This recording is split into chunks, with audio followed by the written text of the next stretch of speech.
NFL free agency is well underway, and the Cowboys have made moves, and especially compared to last year, a lot more moves.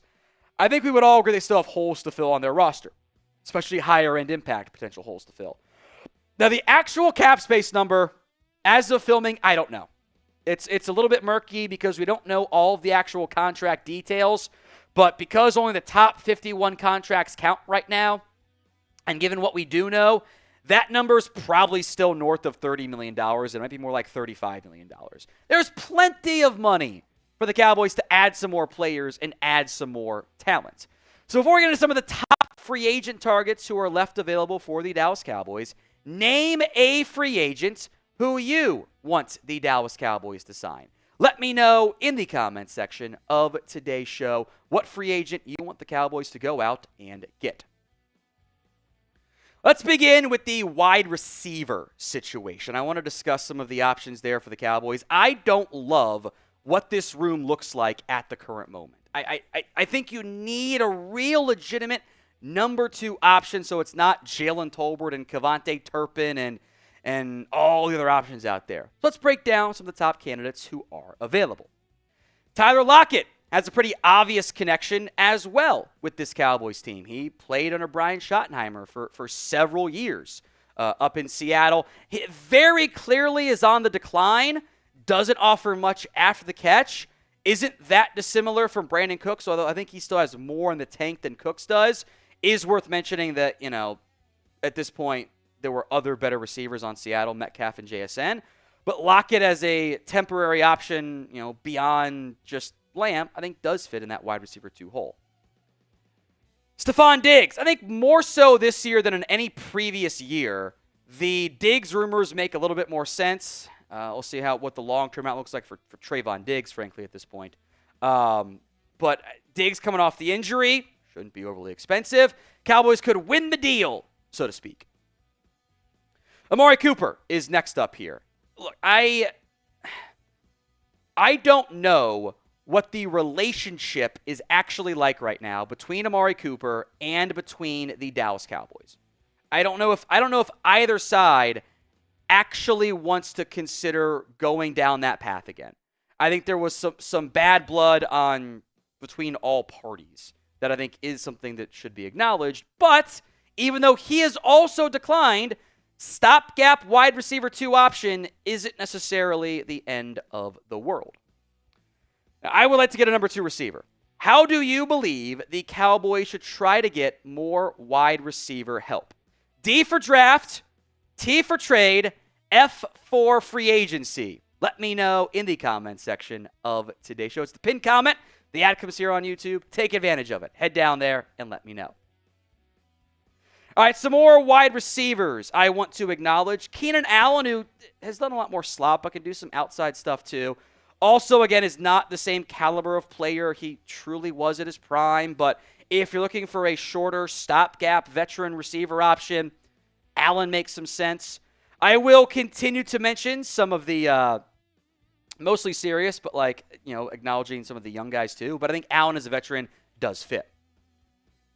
Elijah Moore was an early-ish round pick, and the Cowboys have shown a very clear affinity for adding more young former first-round picks in this cycle, or early round picks, even if it wasn't a first round or some early second-round selections there. Moore's shown flashes, but much like all the real available options in free agency, you'd still kind of hope for more high-end impact. Now, what do you think is the biggest position of need left for the Dallas Cowboys? Let me know in the comments section of today's show. Let's go to corner. Trayvon Diggs is banged up. I don't know exactly when he's going to be healthy. Ideally it's week 1, but that's not a guarantee, and it might not be week 1, might be later. You have options, but they're not like sexy options in Kalen Carson and Kaiir Elam and Andrew Booth and injured Josh Butler. Nickel corner still really stands out to me as a potential need. So all of those are I'd like to get some more help there. So let's look at some of the options then. Previously cut, and I should have made note earlier, if you are cut, you don't impact the comp pick formula, and the Cowboys love players like that. Kendall Fuller has done some inside-outside stuff, A lot of experience. The Commanders, the Dolphins, multi-year starter. I think could fit the mold pretty decently. Not that dissimilar from like an Akella Witherspoon as well, who's got more outside stuff. Asante Samuel Jr. I know many of you would like to get him.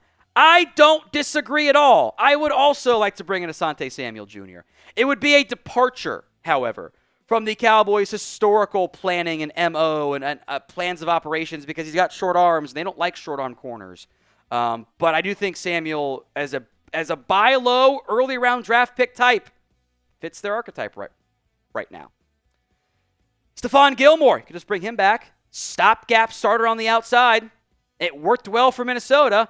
I don't know how much Gilmore has left in the tank. This also might end up being this is a guy that's available into July, and we'll keep talking about him, etc. But Stefon Gilmore does stand out as a veteran option. Nickel corner is a real hole for me right now. And I think Mike Hilton could fill that hole. Phrasing. He's a blitzing nickel, and we've seen Matt Eberflus like that guy in the past. He blitzed plenty with Kenny Moore. I don't trust him in coverage. I would want this to be a one-year deal at most, but it does replace the Jordan Lewis size gap you have in your cornerback room right now. Ronald Darby, again, I'm trying to find guys that I think could contribute some in the nickel, even though, again, he's more of an outside corner for most of his NFL career. Veteran player, again, also wouldn't likely be very expensive. Now, today's show is made possible by Prize Picks. If you haven't already, get in on the best place to get real money sports action. With over 10 million members and billions of dollars in awarded winnings, Prize Picks has made daily fantasy sports accessible to all. You pick more or less on at least 2 players for a shot to win up to 1,000 times your cash. Run your game all season long on Prize Picks. It is available in more than 30 states, including California, Georgia, Florida, and, of course, Texas. They invented the flex play, which means you can still cash out if your lineup is not perfect. You can double your money even if one of your picks doesn't hit. This is our football season-long Prize Picks. Less than, which I don't normally do, but we'll do it this time around. Flex play so I can get one wrong and still cash out. Less than's on Jared Goff passing yards. Could be a downer, more down year for the Lions. Less than Travis Kelce receiving yards. He's getting old. And less than Jaden Daniels yards on the ground. They probably don't want to run him that much. So go download the app today over at prizepicks.com/CLNS and use code CLNS to get $50 instantly after you play your first $5 lineup. That's prizepicks.com/CLNS and use code CLNS to get $50 instantly after you play that first $5 lineup. Links in the comments and the description of today's show. Defensive tackle room. You've got 2 and kind of 3 with Solomon Thomas offering some inside-outside flexibility.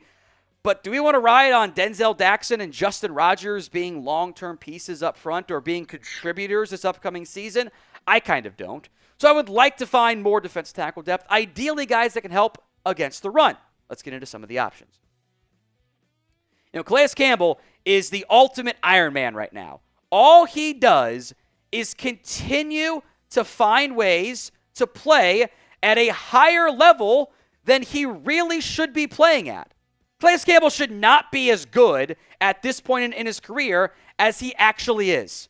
It honestly doesn't make any sense to me. How he is able to continue to play at this level is wildly impressive. So yes, I would love to bring him in. It's a one-year deal. He's not going to be there forever. That's fine. He can help me out in a pretty critical way. Byron Cowart is next up. This is a Matt Eberflus guy who is a decent run stopper. He's not the biggest guy, but he can contribute as a run stopper. And for me, that's kind of what I'm aiming for. I think he offers you additional depth at 3 technique, which I do think you need as well.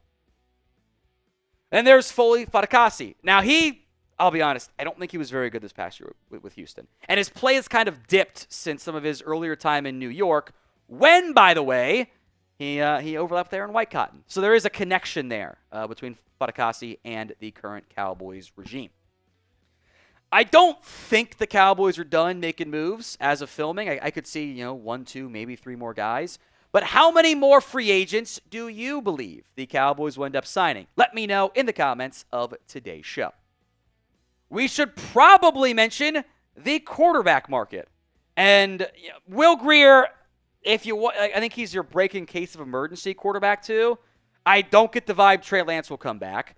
But a number 2 QB, given the reality of Dak Prescott's injury history, probably shouldn't be ignored either. Cooper Rush is an obvious candidate to return. The quarterback backup market, Mason Rudolph got like $4 million. That's probably the ceiling for Cooper Rush. That's not that crazy at this point in the NFL salary cap world. If he's back, I would not be surprised. And then how about Sam Ehlinger? What if you bring him back? He hasn't played a lot with the Colts. He's played a little bit, handful of games and starts. But he fits the backup quarterback mold. He's still pretty young. And I think there is some brief overlap with Clayton Adams, if my memory serves correct, on Sam Ehlinger. So why not consider him as a potential backup QB option? I don't think Indy's going to go back down that path since they made the move to go get Daniel Jones. So I think that could be a fun little, homecoming, so to speak, for Sam. Some other, group of free agents at different positions here.